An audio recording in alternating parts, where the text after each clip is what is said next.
மக்களே, கொரோனாவை தொற்றுன மிகப்பெரிய அளவில் பார்த்தோன்னா அதை மிஞ்சக்கூடிய அளவு ஒரு பெருந்தொற்று இப்போ எப்போ வேணாலும் வெடிக்கலான்னு ஆய்வாளர்கள் சொல்லியிருக்காங்களா. கடந்த 2019ஆம் ஆண்டு இறுதியில் சீனாவில் முதலாக கொரோனா வைரஸ் பரவுச்சு. அதன் பிறகு உலகின் மற்ற பகுதிகளுக்கும் பரவிய நிலையில் இந்த வைரஸ் மிக மோசமான ஒரு பெருந்தொற்றை ஏற்படுத்துச்சு. வல்லரசு நாடுகள், வளரும் நாடுகள், பின்தங்கிய நாடுகள்னு எல்லா இடங்கள்லையுமே கொரோனா வைரஸ் ஸ்தம்பித்து போச்சு. மிகப்பெரிய அளவில் அது பாதிப்பை ஏற்படுத்தியிருந்தது.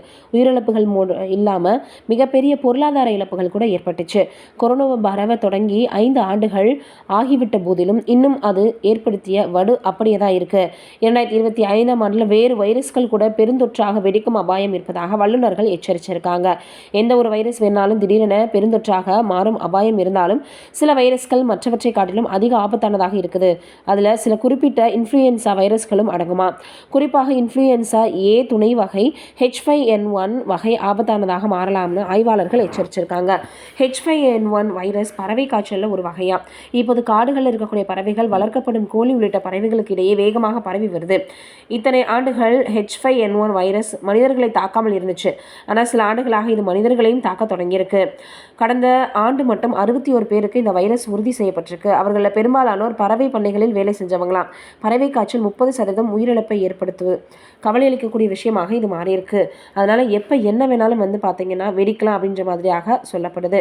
பிரிட்டனில் 50 லட்சம் பறவை காய்ச்சல் தடுப்பூசிகளை வாங்கி தயார் நிலையில் வச்சிருக்காங்க.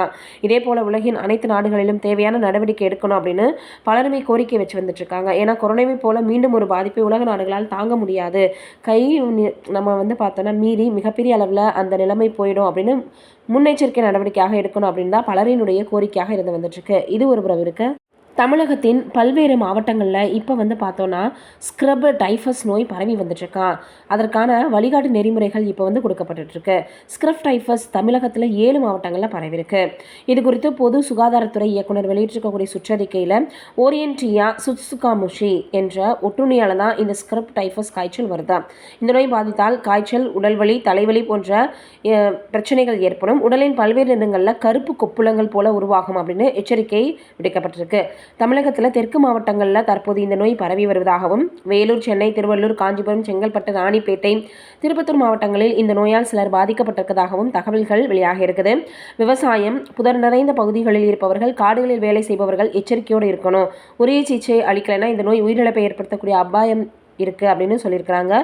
ஒருவருக்கு 5 நாட்களுக்கு மேல் காய்ச்சல் இருந்தால் உடனடியாக IgM ஆன்டிபாடி மற்றும் எலிசா போன்ற மருத்துவ பரிசோதனை செய்து உடனடியாக சிகிச்சை அளிக்கணும் அப்படின்னு இப்போ சொல்லப்பட்டிருக்கு. அதனால் பாதுகாப்பு உறுதி கொடுக்கப்பட்டிருக்கு. உத்தரப்பிரதேச மாநிலத்தில் தான் இந்த நோய் முதலாக கண்டுபிடிக்கப்பட்டிருக்கு. இப்போ எல்லாருமே பார்த்தீங்கன்னா ரொம்பவே கவனமாக இருக்கணும் அப்படின்னு இப்போ அறிக்கை விடுத்திருக்கிறாங்க. இன்னும் என்னென்னலாம் நடக்க போகுது அப்படின்றதே தெரியல. எல்லாருமே சேஃபாக இருக்கணும் அப்படின்றது தான் இப்போ இந்த அறிக்கை வெளியிட்டிருக்கக்கூடிய நோக்கமாக இருக்குது. நீங்கள் நினைக்கிறீங்கன்னு கமெண்ட்டில் சொல்லுங்கள்.